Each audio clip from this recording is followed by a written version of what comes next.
Hello friends, welcome back to friends trading floor. இந்த video நம்ம trading technical mastery full கோர்ஸில் episode number 33 trade management எப்படி பண்ணுறது அப்படின்றது இந்த வீடியோவில் நம்ம கம்ப்ளீட்டாக பார்க்க போகிறோம்.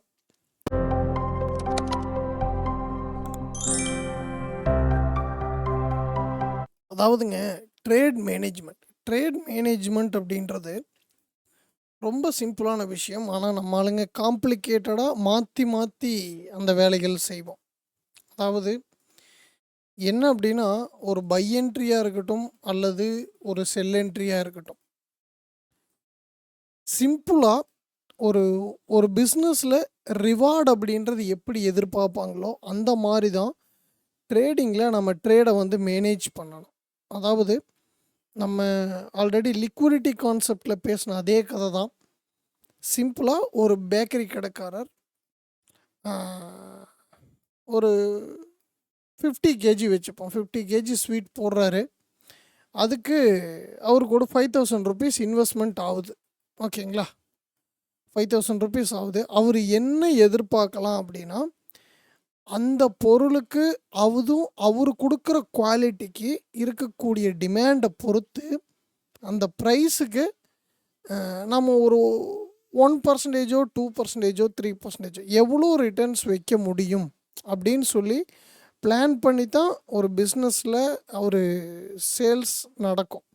அந்த மாதிரி ட்ரேடிங்கை பொறுத்தளவுக்கு நம்ம ஒரு என்ட்ரி எடுக்கிறோம் அப்படின்னா அதில் நம்ம எடுக்கக்கூடிய ரிஸ்க் எவ்வளவா இருந்தாலும் சரி, அந்த ரிஸ்க்குக்கானது நம்ம வந்து ஒரு 1% ரிவார்டு நமக்கு போதுமா? எக்ஸாம்பிள், நான் ஒரு 1/2% ட்ரேடுக்கு ரிஸ்க் எடுக்கிறேன் அப்படின்னா எனக்கு 1/2%க்கு இன்னொரு 1/2% வந்தால் போதுமா?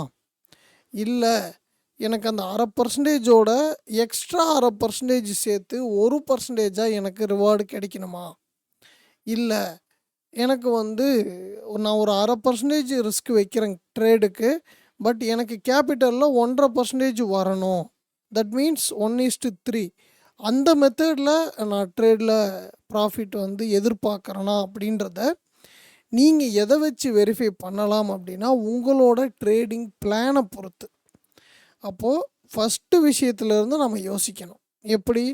நம்ம வச்சுருக்க கேபிட்டலுக்கு, நம்ம வச்சுருக்கிற என்ட்ரி மாடலுக்கு, நம்ம சூஸ் பண்ணியிருக்கிற ட்ரேடிங் ஸ்கிரிப்ட், அந்த ட்ரேடிங் அசட், அது நிஃப்டி, கோல்டு அல்லது ஸ்டாக்ஸ், அந்த மாதிரி எதுவாக இருந்தாலும் சரி, அந்த அசட் நம்மளுடைய ட்ரேடிங் பிளானுக்கு தகுந்த மாதிரி எந்த ரிஸ்க் ரிவார்டு கண்டினியூஸாக கொடுக்குது, அது எந்த அளவுக்கு குவாலிட்டியாக கிடைக்குது அப்படின்றத நாம் ரிசர்ச் பண்ணி நமக்கான ட்ரேடிங் பிளான் அப்படின்றத ரெடி பண்ணணும்.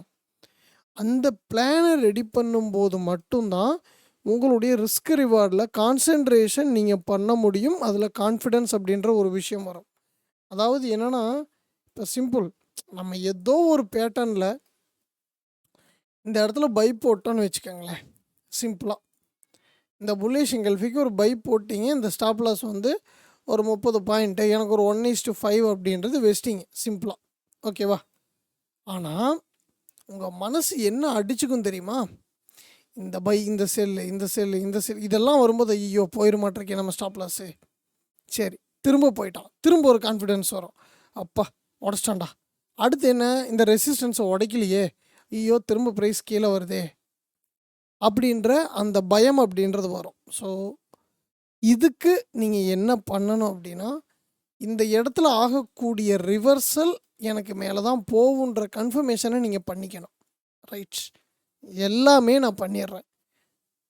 நான் எப்படி என்னுடைய ட்ரேடை மேனேஜ் பண்ணுறது? சிம்பிளான ஐடியாங்க. நீங்கள் வந்து ஒரு ஸ்கேல்பராக இருந்தீங்க அப்படின்னா கேண்டில் பை கேண்டில் வாட்ச் பண்ணுங்கள். ஓகேங்களா? இப்போது நான் சொன்ன மாதிரி ஒன்றும் தப்பு கிடையாது. இந்த இடத்துல ஒரு என்ட்ரி போட்டாச்சு, சம்திங் ஒரு ஸ்டாப் லாஸ் அப்படின்றது வச்சாச்சு.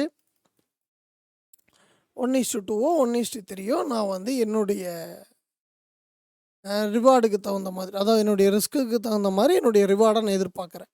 என் பிளானுக்கு இது 1:3 ஒர்க் ஆகுது அப்படின்னா நான் 1:3 வச்சிட்டேன். ரைட், இப்போ நான் ஒரு ஸ்கேல்பர் என்ன பண்ணலாம்? ப்ரைஸ் என்ன பண்ணுது? இங்கே உங்களுக்கு புல்லிஷ் எங்கல்ஃபி கொடுத்தது மேலே போகிறது முன்னாடி இருக்கக்கூடிய இந்த ரெசிஸ்டன்ஸ் ஏரியாவை பிரேக் பண்ண முடியாமல் ரிவர்ஸ் ஆகுது. இந்த ரிவர்ஸில் பார்த்தோன்னே நான் க்ளோஸ் பண்ணிடலாமா? வேண்டாம். அதோட கண்டினியூவேஷனுக்கு ப்ரைஸ் அப்படின்றது மேலே போகாதுங்கிற ஒரு ஒரு ஒரு ரிவர்சலுக்கான விஷயம் உங்களுடைய ட்ரெண்டுக்கான டைம் ஃப்ரேமில் கிடைக்கும்போது, இப்போ எக்ஸாம்பிள் நான் ஸ்கேல்பிங் பண்ணுறேன், 1 மினிட் என்னுடைய என்ட்ரி மாடல் அப்படின்னா, அதாவது என்ட்ரிக்கான டைம் ஃப்ரேம் அப்படின்னா, நான் ட்ரெண்டுக்கு அட்லீஸ்ட் என்ன யூஸ் பண்ணுவேன்? 15 மினிட் யூஸ் பண்ணுவேன்னா, 15 மினிட் நான் யூஸ் பண்ணுறேன்னா அட்லீஸ்ட் நான் டைரெக்ஷனுக்கு H4 யூஸ் பண்ணுவேன். அப்போது என்னுடைய H4ஓட டைரெக்ஷனுக்கு இது திரும்பும்னு நான் பை போட்டேன். பட் என்னுடைய ட்ரெண்டுக்கான டைம் ஃப்ரேம் மேலே போகாமல் ரிவர்ஸ் ஆகிட்டுருக்கான். அப்போ என்னுடைய பேட்டர்ன் ஃபெயில் ஆகிறதுக்கான பாசிபிள் இருக்குது அப்படின்றத ஸ்கேல்பிங் பண்ணுறவங்க திங்க் பண்ணி அனலைசிஸ் பண்ணி ட்ரேட் போட்டால் போதும். அட்வான்ஸாக ட்ரேடே போட்டுட்டாலும் உங்களுடைய ட்ரெண்டுக்கான டைம் ஃப்ரேமை ஃபாலோ பண்ணிக்கிங்க ஸ்கேல்பர்ஸ். ஓகேங்களா? ரைட். ஒரு டே ட்ரேடராக இருக்கிறீங்க அப்படின்ற பட்சத்தில் மினிமம் ஒரு 15 மினிட், அதிகமாக டே ட்ரேடிங் பண்ணுறவங்க 1 மினிட் போவாங்களான்னு எனக்கு தெரியல. நான் பர்சனலி போக மாட்டேன். பட் ஒரு 15 மினிட் 30 மினிட்டில் நம்ம ஒரு என்ட்ரி ஒரு நாளைக்கு பிடிக்கிறோம் அப்படின்ற பட்சத்தில் ஒரு பிரேக் அவுட். ஓகேங்களா? நான் ஒரு ரிஸ்க் எடுக்கிறேன். சர்டன் ரிஸ்க் அப்படின்றது ஒரு 20 பாயிண்ட்ஸ் அல்லது ஒரு 50 பாயிண்ட்ஸ் நான் வந்து ரிஸ்க் வைக்கிறேன். இந்த இடத்துல நான் ஒரு 50 பாயிண்ட்ஸ் ரிஸ்க் வைக்கிறேன். எனக்கு ஒரு 1:2 கிடச்சா போதும் அப்படின்றவங்க பர்டிகுலராக அந்த ட்ரேடர் ஒரு செஷன்லேயோ அல்லது அன்னைக்கு டேவுக்குள்ளேயோ என்னுடைய ட்ரேடை முடிக்கணும்னு நினைக்கிறவங்க தாராளமாக ஒரு 1:2 1:3 வரைக்கும் வெயிட் பண்ணலாம். அதே மாதிரி நான் வந்து ஒரு H4ல் ப்ராப்பராக ட்ரேடை பிடிச்சி ரீட்ரேஸ்மெண்ட்டில் பக்காவாக நான் ட்ரேட் போடுவேன், அந்த கான்ஃபிடென்ஸ் என்னுடைய ட்ரேடிங் பிளானில் இருக்குது அப்படின்னு சொல்லி நீங்கள் நினைக்கிறீங்கன்னா தாராளமாக 1:3 1:5 வரைக்கும் நீங்கள் டார்கெட் பண்ணலாங்க. ஏன் அப்படின்னா உங்களுடைய லிக்விடிட்டி ஏரியா, தட் மீன்ஸ் உங்களுக்கு டார்கெட் கிடைக்கக்கூடிய ஏரியா அப்படின்றது அதிகமாக இருக்கும். அதாவது ஒரு புல்லிஷ் மாடலுக்கு நீங்கள் ட்ரேட் போடுறீங்க அப்படின்னா இது வீக்லி, இது 4 ஹவர்னு வச்சுக்கோங்க, இது ஒரு மினிட்ஸ் டைம் ஃப்ரேமில் ஏதோ ஒரு ரிவர்ஸில் என்ட்ரி போட்டிங்கன்னா உங்கள் என்ட்ரிக்கும் உங்கள் டார்கெட் ஏரியாவுக்கும் அந்த பிப் லெவல் அப்படின்றது அதிகமாக கிடைக்கும். தோ 1:3 1:5 உங்களுக்கு கான்ஃபிடெண்ட்டாக கிடைக்கும், நீங்கள் மேனேஜ் பண்ணலாம். ரைட். நான் வந்து ஒரு positional trader. Monthly to daily to 1 hour இதுதான் என்னால் பார்க்க முடியும். அந்த மாடல் எனக்கு ஒர்க் ஆகுது, நான் வந்து அதில் ட்ரேட் போட போகிறேன் அப்படின்ற மைண்ட் செட்டுக்கு வந்துட்டிங்கன்னா உங்களுடைய மினிமம் டார்கெட்டே 1:5 வைக்கலாம். பிகாஸ் மந்த்லி அப்படின்றப்போ ஒரு ஒரு ஒரு ஹியூஜ் லெவல் அந்த ஏரியா வந்து நமக்கு கிடைக்கிறதுக்கான பாசிபிள் இருக்குது. எக்ஸாம்பிள், இந்த இடத்துல இந்த கொரோனா டைமில் கிராஷ் ஆச்சு பார்த்தீங்களா நிஃப்டி, அந்த லொக்கேஷனுக்கு இங்கே நீங்கள் என்ட்ரி பிடிச்சிருந்தீங்கன்னா ஆல்மோஸ்ட் எத்தனை பாயிண்ட்டுங்க, 3800 பாயிண்ட் அப்படின்றது நிஃப்டியில் ஒரு ஏரியாவாக கிடைக்குது. அப்போது நம்ம என்ன பண்ணலாம்? ப்ராப்பராக இது நம்ம ஆல்ரெடி பார்த்த ட்ரேட் தான். ஓகே, இந்த ரீட்ரேஸ்மெண்ட்டில் நீங்கள் தாராளமாக என்ட்ரி போட்டு, அது நம்ம என்ட்ரியில் மாடலில் இங்கே தான் நம்ம என்ட்ரி பார்த்தோம் இல்லைங்களா, நம்ம என்ட்ரி இங்கே வச்சு நம்மளுடைய டார்கெட் அப்படின்றது எங்கே இழுத்து வைக்கலாம்? இங்கே இழுத்து வைக்கும்போது மினிமம் அந்த 1:5 அப்படின்றது அடிக்கும். ஓகேங்களா?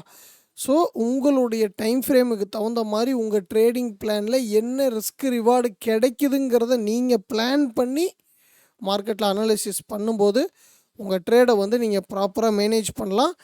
இதுக்கு கண்டிப்பாக உங்களுடைய செல்ஃப் எக்ஸ்பீரியன்ஸ் மட்டும்தான் ஹெல்ப் பண்ணுமோ தவிர யாரோட அட்வைஸும் தாராளமாக உங்களுக்கு ப்ராஃபிட்ஸ் அள்ளி கொடுக்காது.